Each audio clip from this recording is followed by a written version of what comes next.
Bismillahirrahmanirrahim. Assalamu alaikum, dear students. Coming with the general tips for the improvement of P1 composition paper English 1123 and P2, both papers, whether they are from GCSE or from IGCSE. These are the general tips which you can follow for the improvement of overall grade. There are innumerable students who are currently at grade B and they have strong desire to reach the target of A star. Even their parents are extremely desirous. And you must realize that the importance of grade A star in English is of utmost importance because this grade is going to be lifetime cherishing by you. Even in your SAT exams, mathematics and English grades are of primary importance.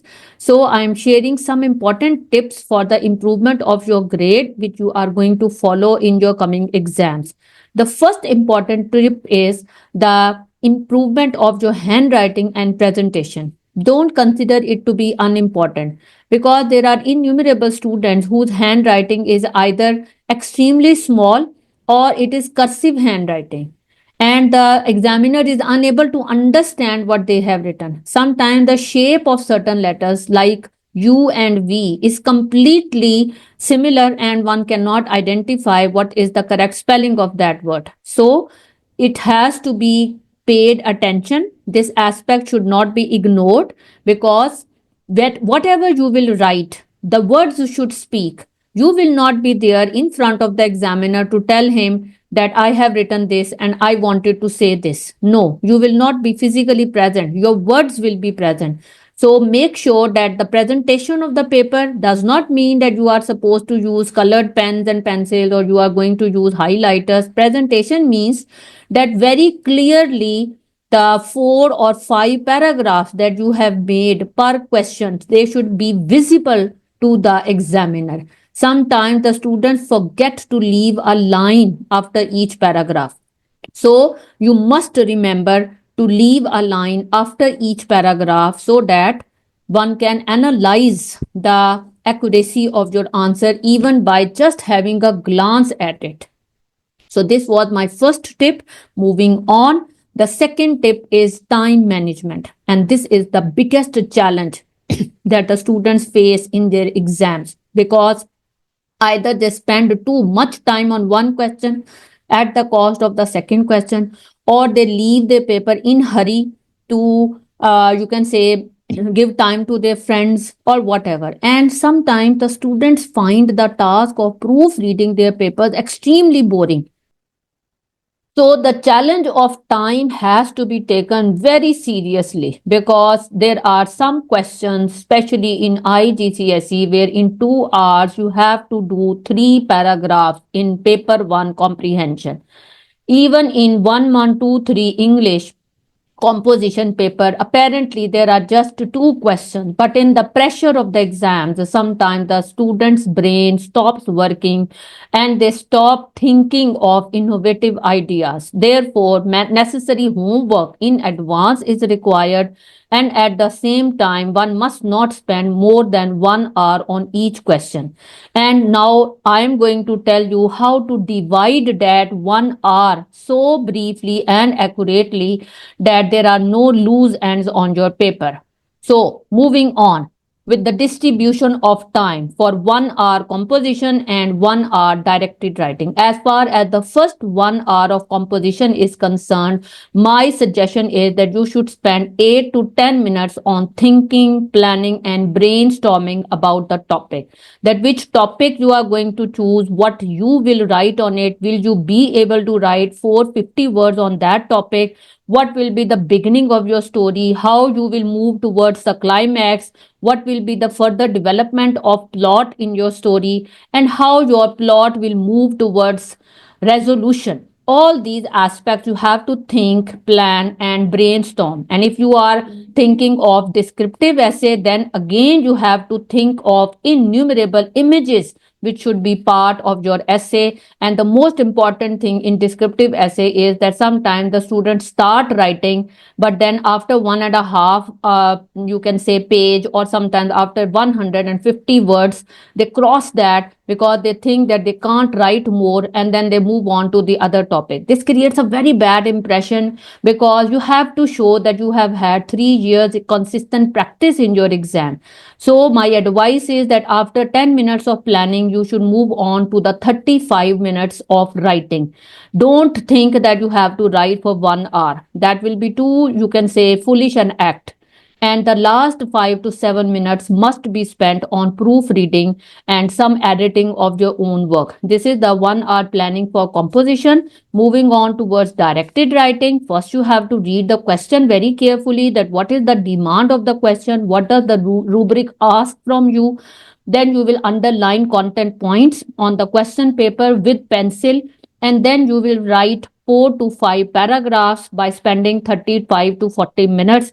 And editing is as compulsory in both questions as writing your name on the question paper. Just as it is important to write your name, obviously you will not miss it. Similarly, you must not stop editing your paper, because this is something which is going to save many marks of yours. Sometimes the students have written headline word. The word headline has been written, but they forget to write the headline. So these mistakes you can overcome by editing. The next important tip which I can share with my worthy students is to use vividly prominent pen. Sometimes the ink is so dim, the color of the pen ink is so dim that the examiner, when the papers are scanned, they cannot understand clearly what are you trying to say. So vividness of the pen as prescribed by the Cambridge examiner is that dark blue pen should be used or black pen should be used. At the end of the video, I would be sharing some sample papers which I checked, which I took screenshots of, so that you can have an analysis of what I am trying to communicate. Now, the next tip. Remember to start each section from a fresh page. Some students start writing the second question soon after the ending of the first question. This mistake is to be avoided. Both sections have to be attempted from fresh page. And remember to write the topic number for the chosen topic of narrative or descriptive in the center of the page, not in the column, or not you are required to write the complete topic. Complete topic is not required. You just have to write the topic with the in the circle at the center of the page.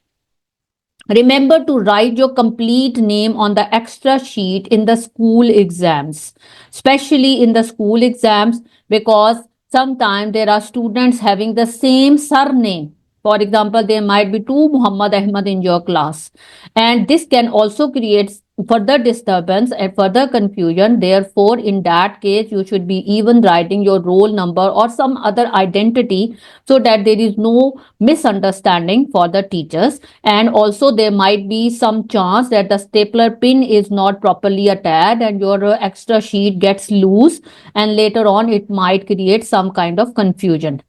My another tip for you is to write PTO, which means please turn over at the end of the page if your answer or your question is continuing. So remember to write PTO at the end. This is also a, you can say, a general tip for the improvement of both questions. The more you write, the more mistakes you make. This is something that you have to keep in mind, because following rubric, following the word length requirement is very important. And it is human nature that human brains get tired the more you are writing. You would have noted in your paper that in the initial paragraphs, the handwriting is presentable. There are less number of mistakes. And by the time you reach the middle of the paper, the handwriting gets out of control and the number of mistakes also increases. So the tip is that only write as much as you have been asked to write. And remember to follow the word length requirements, because when you write more, basically you are self-penalizing. You are penalizing yourself. So avoid that. What's the role of contractions? Contraction means short forms. Some students use too many short forms in their papers. The cause is the the excessive usage of mobile texting language.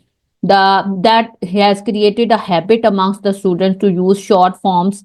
And even short forms, there are also short forms in the form of don't, want, And instead of that, some students start writing gonna, wanna, OMG, some kind of expressions. And this is also called slangy language when you are using such kind of expression. But short forms also, when the students write in hurry, they place apostrophe at the wrong position. That too creates a mistake. So you should be using short forms only in informal letter. You can use them sometimes in speech, but not excessively, and in dialogues, which is direct speech. Over there, you can use short forms, but in the formal report or formal letter, you should avoid short forms. Why you should avoid short forms? Because they create the impression of your tone being informal. As far as direct and indirect speech is concerned, you must be able to differentiate between the two, because direct speech means dialogue, the words uttered from the character's mouth, and they should be started from a fresh line, especially in narrative essay. And indirect speech means the indirect language, the third person communication, that is definitely going to be without inverted commas and it will be in third person. There are 5 steps of writing, not one. Normally, the student just write and write and write.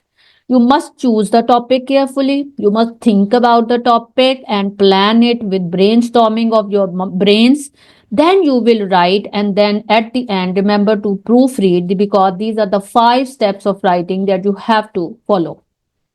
The most important tip is to proofread and to make a checklist at the start of your paper, and then put ticks at the checklist, making sure that you have done proper paragraphing, you have used appropriate connectors, you have rechecked your spellings, your grammar is accurate, your spellings are accurate, because Cambridge is not going to compromise on these 3 things. General advice for the improvement of your comprehension paper. The most important tip is brevity and precision, because the more lengthy answers you will write, there are chances of them getting wrong. And even if you will repeat the wording of the question unnecessarily, this will not unnecessarily consume space and your answer will become boring and irrelevant, and examiner does not like that. Basically, you have to answer only what is demanded of you. So make sure that you are following space limit, and make sure that if the question is carrying more than 1 mark, as many marks, as many points. And it is better to split your answer in point form, in independent shape. Avoid repeating the wording of the question, and in own words question, it is mandatory to use synonyms. This was all as far as the tips for the improvement of both are concerned. Now I will be sharing with you some glimpses of the paper where the handwriting problem was there, and it was definitely difficult for the examiner to read what the student was trying to say. So, my dear students, I have taken the screenshots of some of the papers which I have checked, and you can see that how the handwriting of the student or the presentation of the student needs to be improved.